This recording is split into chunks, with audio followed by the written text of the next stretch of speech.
Maqaa koo ammaaf waamuu hin barbaanne. Qubeen jalqabaa maqaa kootii B'dha. Dhaladhee kan hin guddadhe magaalaa Adaamaa naannoo Boolee jedhamutti. Amma kan hin jiraadhu magaalaa Finfinneeti. Gara Finfinnee eegan dhufee xiqqoo tureera. Ammaaf waajjira garaagaraa keessatti eegumsaan hojjetaa jira. Barataa iskuulii ta'ee osoo hin jiruu naannoo waggaa 7 barataa kutaa 12ffaan ture. Yeroo sana FB sirriittan fayyadama. Aktiivii ta'ee yeroo koo kenneen FB fayyadaman ture. Nan yaadadha guyyaa tokko naannoo guyyaa dhaloota kootii kabajadhu ture. Galgala FB yeroon galu faranjii tokkoon arge. Friend request na gaafattee turte. Anis nan deebiseef. Karaa keessaa dhuftee onlaayinii jirti turte hayi naan jette. Hayiin jedheen wajjin haasa'uu jalqabne. Nagaa wal gaafanne. Maqaan ishii Kaatiriinaa akka jedhamtuu fi dhalattuu Moolloof akka taate natti himte. Anis maqaa kootti himee Itoophiyaa irraa kan ta'een itti hime. Baay'ee wajjin haasa'uu jalqabne. Waa'ee Itoophiyaa waan tokkotti himuun jalqabe. PDF garaagaraa nan ergeef. Waa'ee Itoophiyaa kan inni itti himu caalaa isheen baay'ee waa'ee Itoophiyaa akka beektu natti himti turte. Baay'ee na ajaa'iba. Aadaa keenya, seenaa keenya, akkaataa jireenya biyya keenyaa hundumayyuu ana caala isheetu hubatee natti hima. PDF nan erguuf caala isheetu isa isheen afaan isheetiin natti himtutu caala. Baay'ee na ajaa'iba. Nutiyyuu waa'ee biyya keenyaa amma kana hin beeku. Garuu lammiin biyya ormaa waa'ee biyya keenyaa amma kana gad fageessee beeku baay'ee na ajaa'ibaa ture. Booda keessaa gaaffii natti ta'e. Biyya kana dhuftee beektaan jedheen hin beektu. Nama biyya kanaa wajjin haasoftu fira qabdaan jedheen nama tokkoyyuu hin qabdu. Lammiin Itoophiyaa namni si wajjin jiraatu jiraa jedheen gaafadhe. Hin jiru. Akkamitti ree waa'ee Itoophiyaa amma kana hundumaa baruu kan dandeessan jedheen. Dhaabbata tola ooltummaa garaagaraa Itoophiyaa keessatti hojjetan keessatti akka hirmaattu natti himte. Anis tole jedheen dhiise. Baay'ee wajjin haasa'uu jalqabne. Yeroo hundumaa onlaayinii yeroon galu ishee nan argadha. Wajjiniin haasofna ture. Naa barreessite. Baay'ee walitti dhiyaanne. Egaa namatti dhiyaattee garaa keetti himachuu jalqabda mitiiree adeemsa keessa. Anis baay'een itti haasa'uu jalqabde. Isheenis guyyaa tokko laayivii keetti gammachuu qabdaayyuu jettee na gaafatte. Ani yeroo sanatti gammachuu hin qabu. Yeroon sun anaaf yeroo baay'ee ulfaataa ture. Egaa akkuma dargaggoo Itoophiyaa tokko yeroon itti jireenyi namatti dukkanaa'u haalli hundumtuu namatti ulfaatu wanti qabatan dhibu keessan jira ture. Ani yeroo sanaaf gammachuu hin qabu. Baay'ee jireenya dukkanaa'aa fi ulfaataa tokko keessa waan hin jiruuf lakkii jedheen itti hime. Haala jireenya kootiittan hime. Isheenis baay'ee na jajjabeessite. Baay'ee nama gaarii turte. Nama garraamii, nama namaaf yaaddu. Dubartii baay'ee gaariidha. Anis baay'ee tokkoon ishee wajjin haasa'uun koo baay'ee na gammachiise. Nama yeroo akkanaa yeroo dukkanaa kanatti argattee akkamitti hubattare baay'een jaalladhe. Ishee wajjin yeroo haasa'u rakkoo hundumayyuu nan dagadhan ture. Dubartii baay'ee gaariidha. Na jajjabeessite. Ayizoo kanuu si cinan jiraa naan jetti. Guyyaa tokko dhaabbanni tola ooltummaa Itoophiyaa keessa kan jiru jira.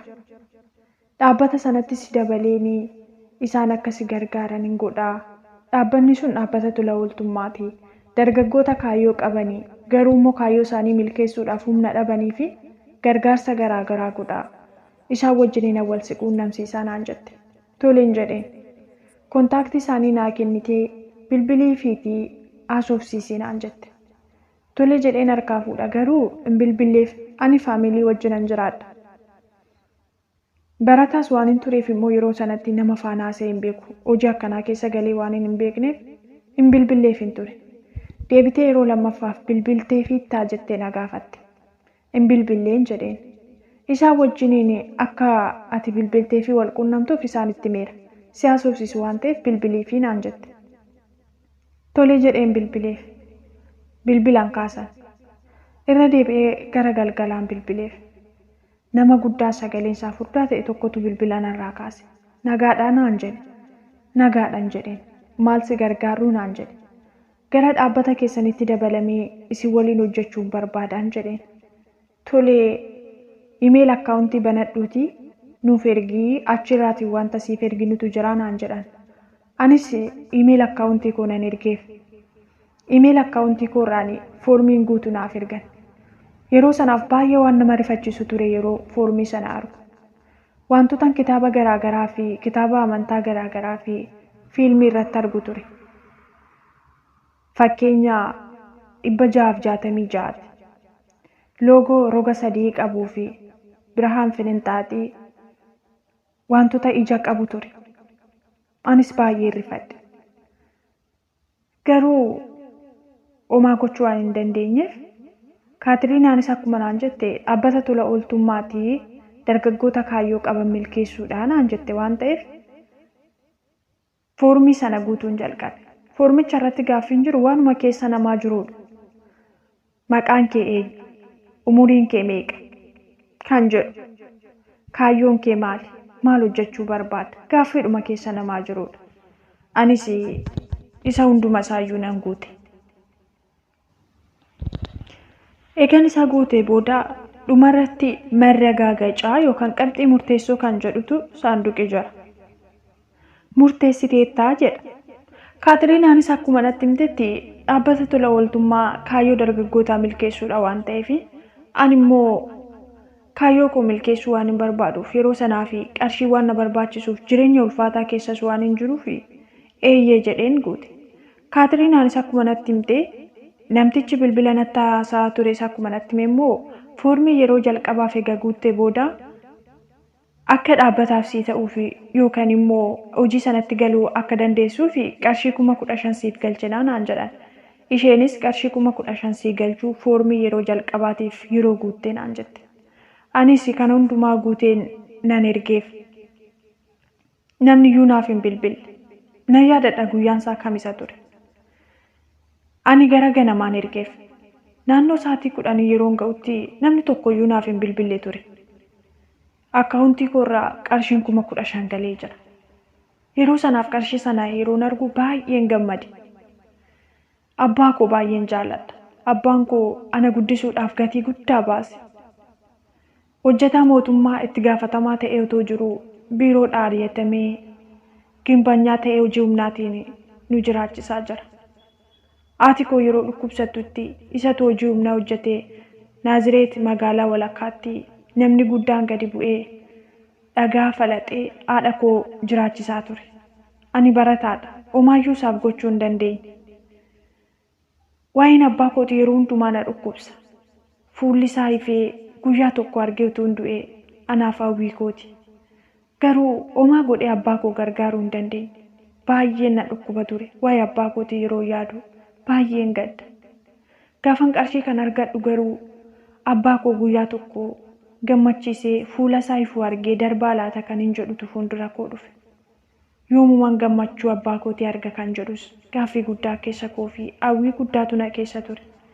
Qarshii kana yeroon argadhu baay'een gammade. Qarshii 15,000 galee keessaa 5,000 dhaqee abbaa kootiif uffata bitee asbeesaa biteen qarshii 5,000 fixe. Qarshii 10,000 harkatti hafe. Isaan maaliin hojjedha jedhee utuma yaadu torbee tokko booda bilbilli naa bilbilan. Isaanis akkuma naan jedhanitti yeroo jalqabaaf qarshii 15,000 sii galee sanaan maal akka hojjette ilaalameetu haala hojii kee irratti hundaa'e immoo baajannee yeroo lammaffaaf sii gadhiifamaa ittiin hojjechuu akka jalqabdutti kaayyoo kee gara fuulduraatti ittiin milkeessuu kan jalqabdu siif gadhiifamaa naan jedhan. Anis waan isaan akkana naan jedhaniif qarshii 10,000 harkatti hafeeni maal hojjechuun qaba jedheen itti yaadaa ture. Torbee tokko booda bilbilli naa bilbilamee foormii biraa kan guututu jira naan jedhan. Akkamittan guutaa eessattan guutaa jedheen gaafadhe. Isaanis qaamaan dhuftee guutta foormii naan jedhan. Eessattan dhufaan jedheen. Bakkan itti dhufu natti himan. Piyaassaa jedhii kottuu naan jedhan. Anis piyaassaadhaa taaksii qabadheen. Piyaassaadhaa taaksii qabadheen kiiloo 4tti bu'e. Qidaamee sa'aatii 12 irratti wal argina waan naan jedhaniif galgala kiiloo 4tti na yaadadha naannoo sana mana warqii ture. Naannoo sanatti mana warqii malee wanti biraan gurguramu. Achittan bu'e. Ani kan hin bu'e sa'aatii 12 walakkaatti ture. Nan bilbileef. Isaanis bilbila narraa kaasanii dhufaa jira achumatti nu eegii naan jedhan. Tole jedheen eege. Sa'aatii 1 ruubiitti dhufan. dukkanaa'eera yeroo sana. Nama lama konkolaataa iskuwiitiidhaan dhufan. Lamaan isaaniiyyuu suufii gurraacha uffatu. Shaamizii gurraacha, karabaataa gurraacha. Suufii irratti kan godhamtu laphee irratti miidhaginaa fi diimtuu ture. Wanti isaan uffatan hundumtuu garuu guutuun gurraacha. Anis yeroo sanaa fi abbaa qabeenyaan se'e homaa natti hin fakkaanne. Kottu seenii naan jedhan. Nan seene. Nagaadhaa naan jedhan. Galata waaqaan jedheen. Dhaabbata kana keessatti maqaa amantaa kamiiyyuu waamuun hin danda'amu naan jedhan. Dura murteessiteetti seenuu qabdaa. Dhaabbanni kun amantaa kamirraayyuu bilisaa. Miti yoo ta'e garuu gatii guddaa si baasisa. Waan baay'ee irrattis miidhaa sirra geessisaa naan jedhan. Dhiifama jedheeniin deemuu jalqabne. Naannoon isaan nageessanii naannoo naayit kilabii itti hojjetanii fi mana ciffaraa baay'ee ture. Naannoon sun guutuun naayit kilabii fi mana ciffaraati. Achi bira darbinee naannoo dukkanaa'aa tokko keessa seenne. Ibsaan naannoo sana hin jiru. Gibbii sana keessattis ibsaan hin ifu ture. Ibsaa kan hin argee eegan mana keessa seeneeti. Manni isaa baay'ee bareeda. Garuu duuba isaarratti ifaan hin jiru ture. Anaan maanguddoonni sun lamaan soofaarra na teessisanii gara gamoo olaanuutti ol ba'an. Manni sun keessi baay'ee bareeda. Garuu baay'ee ulfaataadha. Baay'ee nama sodaachisa. Ani mana waaqeffannaa keessattan guddadhe. Sanbattamaariin ture. Nama baay'ee jajabaatuu fi nama baay'ee jeeqaadha jedhameen ture. Jara sana biratti garuu laphee kootu bu'e. Baay'een sodaadhe. Baay'een dhiphadhe. Hafuura koo baafachuun dadhabe. Lubbuun koo na keessatti rakkatte. Amman ka'ee bahuu ga'uttan taa'uun dadhabe. Qaamni kun hundumtuu na ullate. Waan hin godhuun dhabe. Garuu garan itti bahu waan hin qabneef calluma jedheen taa'e. Jarris dafanii dhufne. Baay'ee turanii waraqata 3 naa fidanii dhufan. Foormii guuttaa naan jedhan. Jalqaba irratti kanuma yeroo duraatii fi iimeelii koo irratti guutee ture. Isa deebiseen guute.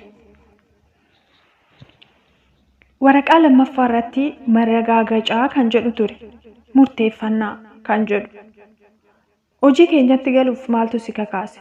Hojjechuuf murteessiteettaa? Karoorri kee maali? Kan jedhu ture. Dhaabbata keenyatti murteessitee waan dabalamteef nutis isa waadaa siif gallee ni raawwanna eega jedhee booda xumura irratti suura 4tu jira. Mana, qarshii fi konkolaataa warqii ture. Mana, qarshii, warqii fi konkolaataadha. Suurota kana nan erge. Anis foormii sana nan guute. Hunduma isaayyuu haala sanaan jedhaniin eegan xumuree booda yaadni koo qarshii argachuu qofaadha. Abbaan koo jechuun anaaf waan hundumaa caala. Yeroo sanallee achi rafa rakkisaa sana keessa iddoo lubbuun kootti cinqamtee hafuura koo baafachuu dadhabe sana taa'e abbaa koo yaada ture. Gammachuu abbaa kootiitu fuuldura koo dhaabbatee natti mul'ata malee sodaachuun lubbuu kootii suni homtuu natti hin dhaga'amu ture. Baay'ee sodaachisa. Manni sun baay'ee ulfaata. Dhaabbachuun nama rakkisa ture. Mana baay'ee bareedaa sana keessatti garuu haala ulfaataa wayiiti. Baay'ee nama sodaachisa. Ani garuu yeroo sana iyyuu abbaadhuma koo yaada ture. Foormii sana hundumaa nan guute. Abbaan koo amma ammaatti illee haati koo yeroo dhukkubsattee sireerra ciisaa jirtutti isatu gargaaraa jira. Ani amma tokkoyyuu yoon isa gargaare ba'aan koos ta'ee ba'aan haadha kootii abbaa koo irra jira. Yoomin abbaa koo harrafachiisa kan jedhu immoo kaayyoo koo guddaadha. Foormii kana eegan guutee booda marsaa lammaffaa irratti qarshii 500 akkanaaf galchan natti himanii turan. Kaatiriinaanis akkasuma naan jette. Foormii jalqabaatiif qarshii 15,000 sii galchu. Yeroo itti aanutti immoo marsaa lammaffaa irratti qarshii 500 sii galchuu isaan kaayyoo kee milkeessitaa naan jette. Anis yaadni koo hundumtuu qarshii sana argachuudha. Kana booda foormii sana eegan xumuree booda kaartoona tokko naaf fidan. Kaartuna kana keessa wantoota garaagaraatu jira. Wantoota dargaggoonni yeroo ammaa miidhaginaaf itti fayyadaman. Sa'aatii harkaa kan ija qabu. Faaya mormaa loogoo roga sadii qabu. Fi biraandii garaagaraati jedheen wantoota namoonni itti fayyadaman hedduun isaanii achirra jiru. Isaan kaartona sana ganaa kennanii booda anis harkaan fudhadhe. Keessanii kiiloo 4 itti nagatan. Anis kaartona sana fudhadheen uffata gugurraacha suufii babbareedoo gugurraacha garuu hundumti isaayyuu uffanni isaan naa kennan gurraacha. Naa kennanii faaya sanaa fi sa'aatii harkaa ija qabu. Faaya mormaa loogoo roga sadii qabu sana naa kennanii fudhadheen gale. Uffannaa isaan naa kennan sana gurraacha ta'u malee uffachuun jalqabe. Haalli uffannaa kootii hundumtuun jijjiirame. Faaya sanas hunduma isaayyuu nan godhadhaan ture. Namoonni baay'een uffannaan kee baay'ee bareedaa naan jedhu. Anis yeroo sanaa fi faashiniidhuma yeroo ammaa kana dhufee dargaggoonni baay'een uffataa jiranidha. Meeshaa biyya alaatii dhufe jedhee waan hin yaadee fi baay'een itti gammadeetan uffadhaan ture. Guyyaa tokko dargaggeessa tokkotu naa bilbile.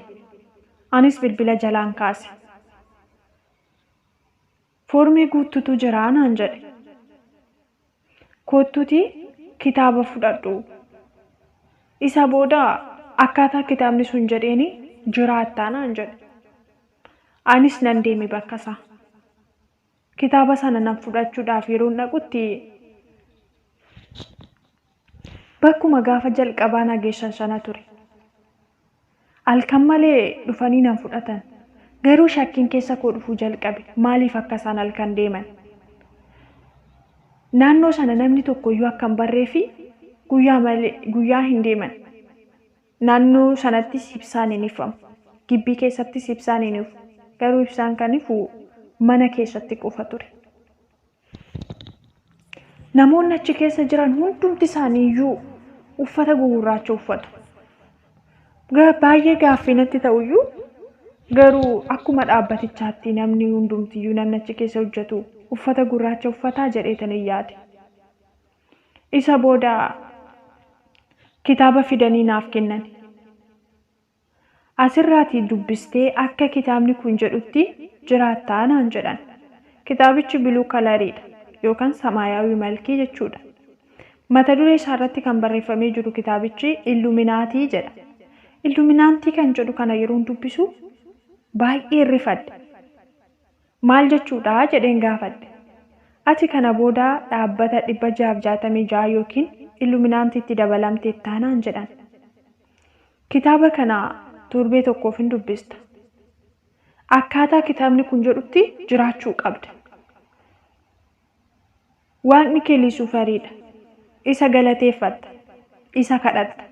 Isaaf sagadda. Yeroo hundumayyuu ganama kaatee kitaaba kana dubbifattaa naan jedhan. Isa booda anis tolee jedhee kitaaba kana fudhadhee deebi'ee nan gale. Kitaaba kana dubbisuun jalqabe. Waan nama ajaa'ibu keessaa kitaaba kanarra kan jiru hundumti isaayyuu yaada hamaa duwwaa ture. Wanta namni hamaadha jedhee dalagu wanti namatti hin tolle hundumtiyyuu kitaaba kanarratti barreeffamee jira. Baay'ee gadde. Garuu yaadni koo qarshii argachuudha waan ta'eef sammuu koo qarshii argachuu sanaan waan immoo addeef akkuma isaan naan jedhanitti kitaaba kana dubbisee ittiin jiraachuun jalqabe. Torbee tokko booda bilbilli naaf bilbilamee kitaaba dubbisteettaa naan jedhan. Eeyyee dubbiseeraan jedheen. Ammaaf naannoo tokko qabna achi deemtaa naan jedhan. Ani gaafa yaadu seexana waaqessu waan ta'eef mana xonqolaa waan adda addaatiin se'e. Achuma nageessuu gaa mana xonqolaa jedhee yaade. Garuu bakki isaan nageessanii akkas miti ture. Mana viillaadhaan ijaarame baay'ee bareedaadha. Fuuldura isaatti fannoon gadi garagalfamee yookaan masqaliin tazaqsiqoo nabbar. Achi booda isa fuulduratti namoota qamisii gurraacha uffatanii fakkeenya loogoo roga sadii kan qabu kuffiyyaa godhatanii gadi gombifamanii kitaaba Luusiferii sana harkatti baatanii jirantu jiru. Anis dhaqeen fuuldura isaanii taa'e. Akkaataan taa'umsa isaanii luka walitti dachaafatanii harka ol qabatanii taa'anii wanta jarri sun jedhu dhaggeeffatu. Jarri sun fuulli isaanii hin mul'atu ture. Kitaaba qabatanii jiru. Wantoota isaan jedhaniin duuba isaanii jedha. Aaraa yoo taate wanti isaan jedhan namaaf hin galu. Amma suuta jettee kitaabicha dubbistee bartutti wanti isaan dubbatan baay'ee namaaf hin galu ture. Wajjin yookiin abreewu jedhiinaan jedhan. Anis wajjiniin jedhe. Isa booda qamisii gurraacha naa fidan. Qamisicha nan uffadhe. Egan qamisii sana uffadhee booda wal arguu hin dandeenyu. Duubaan gara mana keessaatti yoo na seensisanii wanta baay'ee ajaa'ibsiisaa tokkoon arge. Wanta jira jedhee hin yaadne tokko. Wanta baay'ee na rifaasiise ture. Innis namoota karaa garaagaraatiin televezyiinii irratti arginu. Artistoota, weellistoota, namoota suuraa garaagaraa sa'aalii warra hojjetan isaaniin achitti arge. Akkasumas namoota mootummaa darbanii hooggantoota garaagaraatu achi keessa jira. Baay'ee rifadhe. Namoota uummanni karaa televezyiiniitiin beeku, artistoonni bebbeekamoon, weellistoonni bebbeekamoon hedduu isaaniitu achi keessa jira. Dargaggoonni lakkoofsaan hedduu ta'an achi keessa jiru. Dhaabbata Illuminaantii kana keessatti isaaf sagadaa jiru turan. Baay'ee rifadhe, baay'ees gaaffii natti ta'e. Akkamitti namoonni kun hundumtuu namoonni nuti nama guddaadha jennee beeknu, namoonni bebbeekamoon dhaabbata kana keessa dhufanii akka hojjetan anattiyyuu gaaffii guddaa ta'ee ture. Garuu anis dhaabbata kanatti egan dabalamee hojjechuun jalqabe. Gara mana kootiitti deebi'een gale. Akkuma isaan jedhanii kitaaba kanarraa ganama ka'ee dubbiseen waanuma isaan naan jedhan amma tokko naa galaatu waan dhufeef akkuma kitaabichi naan jedhuttan jiraachuun jalqabe. Yaanni koo hundumtuu qarshiitti hidhame. Kana booda jireenya gadhiisiin jiraachuu jalqabe yookaan immoo giddeellashii jireenyaan jiraachuu jalqabe.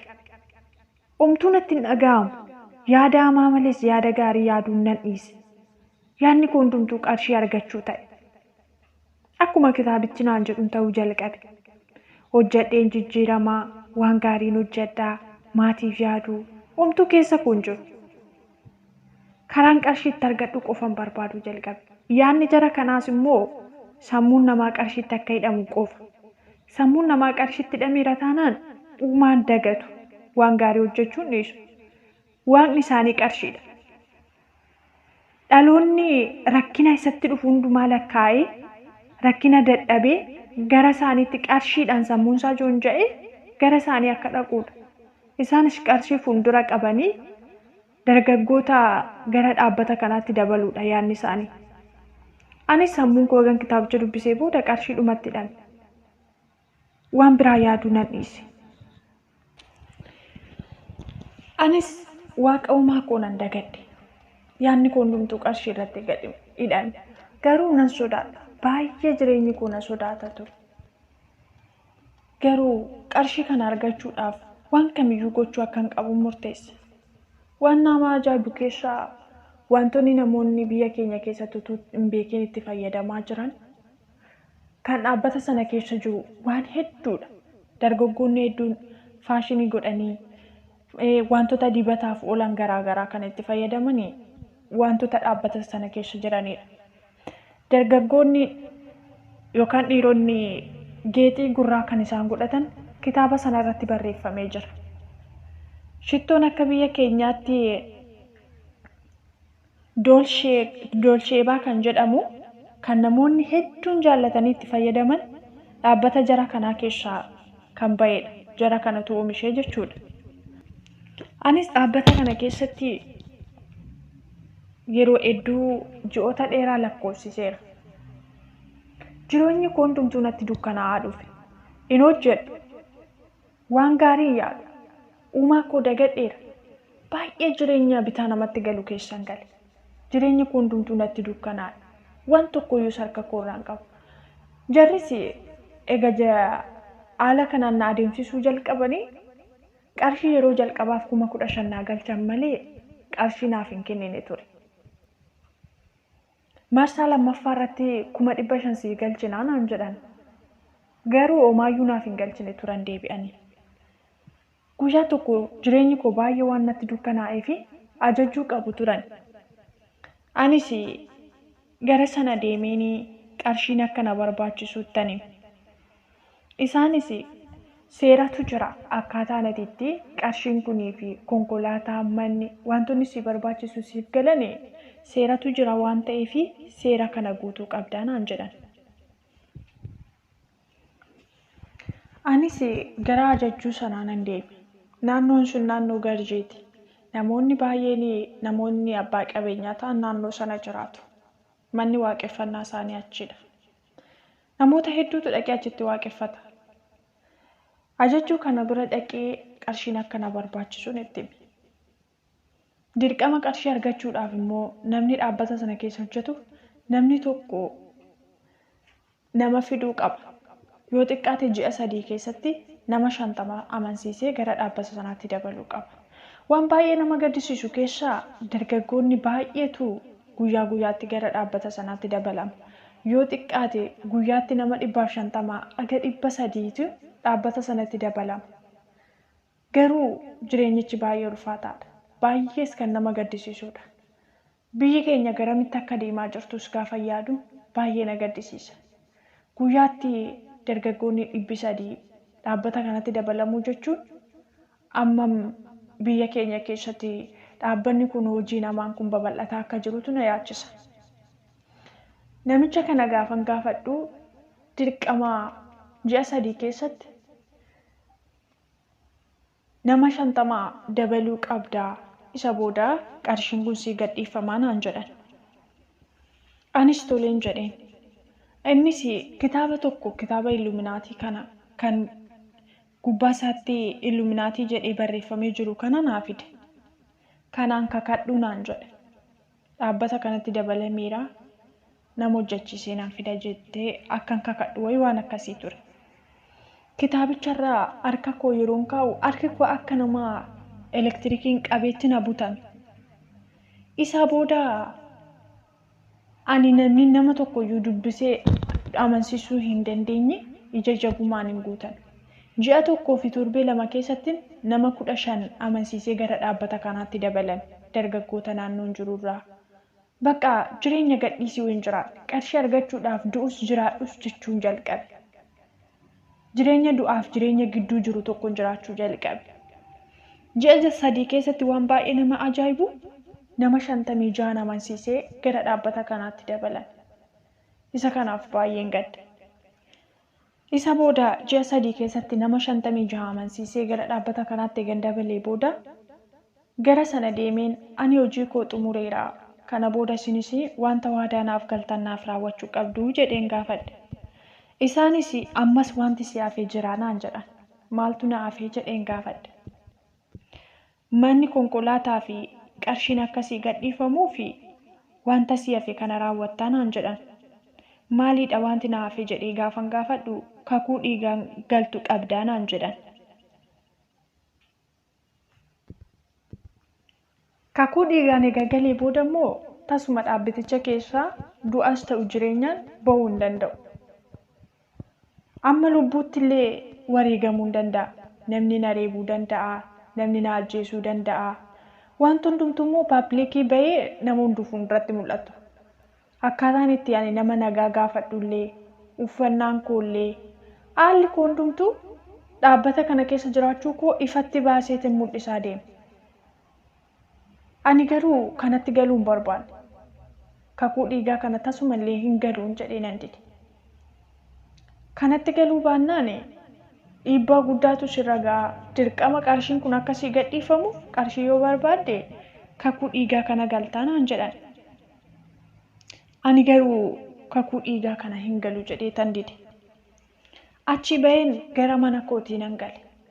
Isa booda jireenyi koo hundumtuu na dukkanaa'e.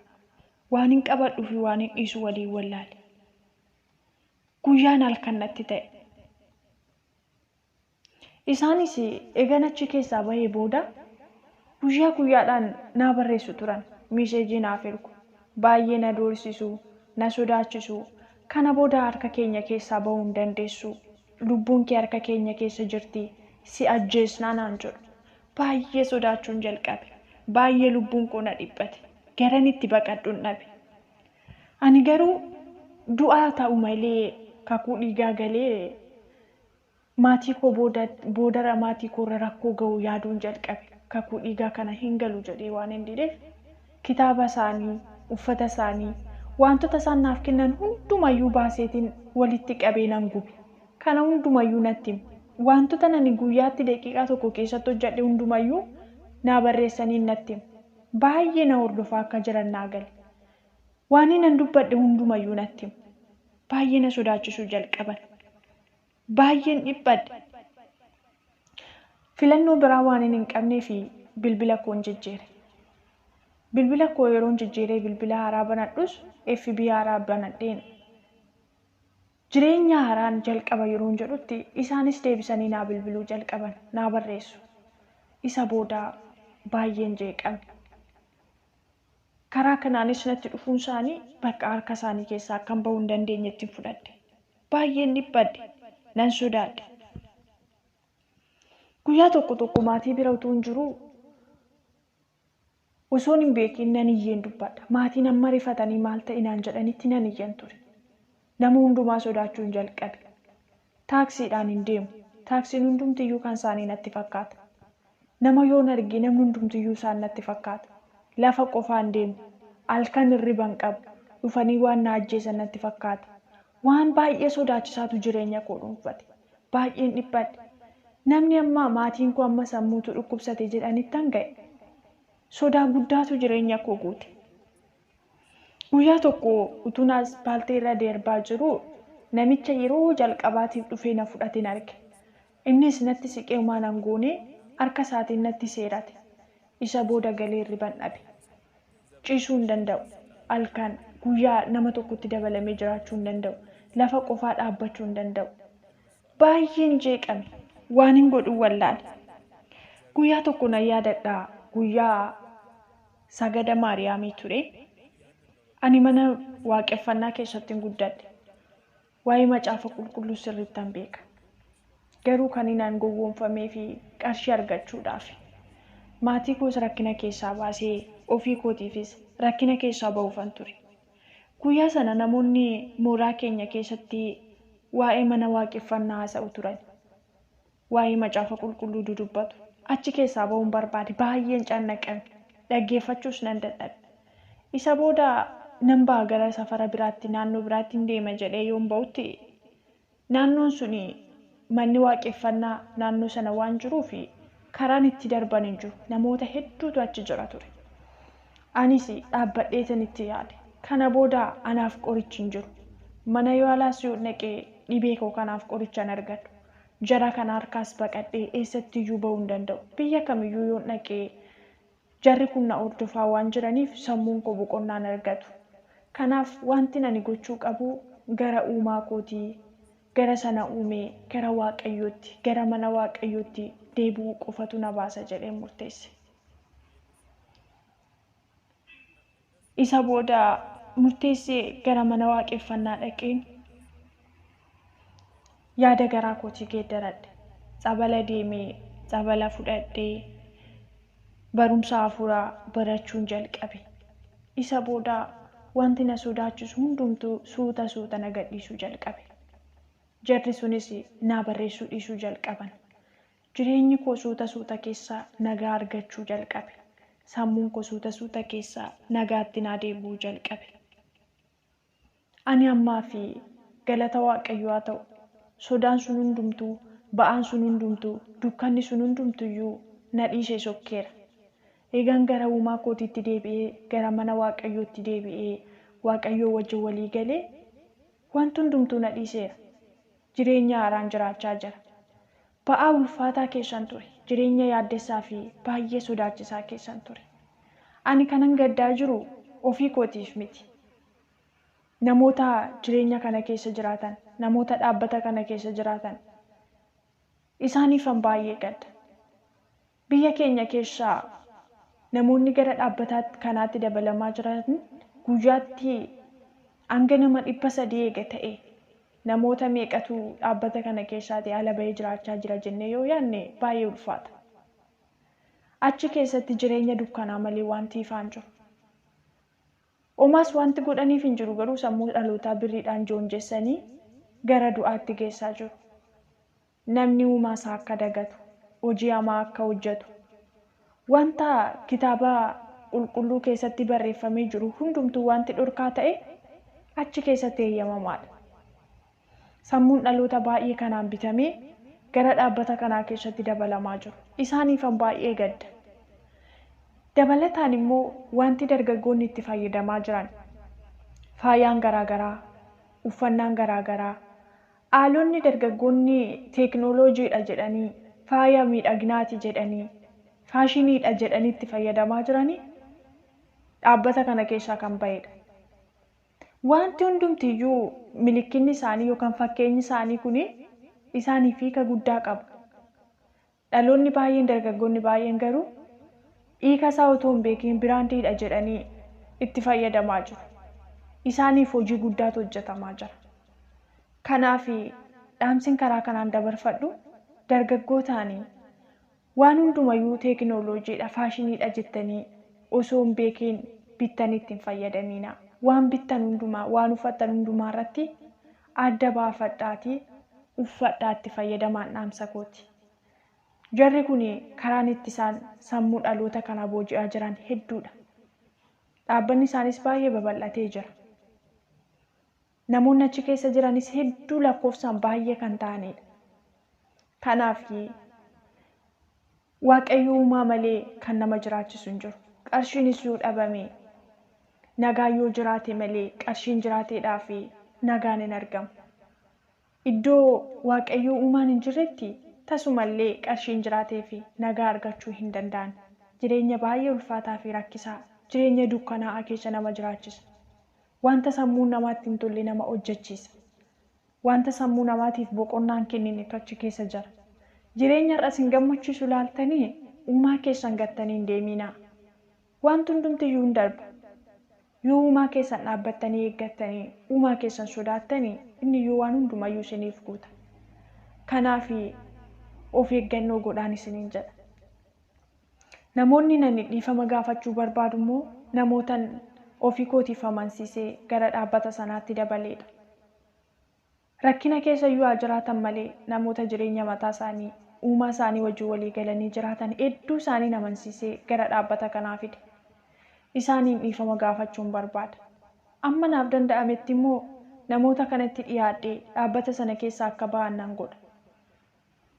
Faxaarii koo, uumaa koo, Waaqayyoonis kadhadhee akka isaan achi keessaa ba'an, akka isaan yaada garaa isaanii geeddaratan nan godha. Ani amma yaada garaa kootii geeddaradhee waan hin gochaa ture.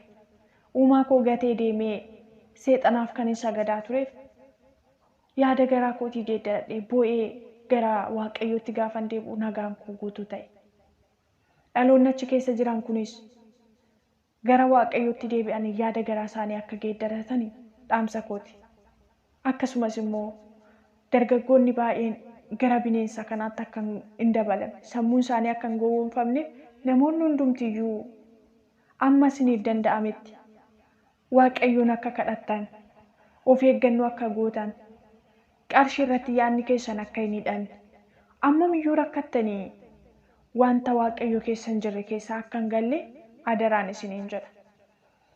Seexanni karaa garaa garaatiin tooftaadhaan dargaggoota baay'ee gara du'aatti geessaa jira. Kanaaf hin gowwoomfaminaan dhaamsa kooti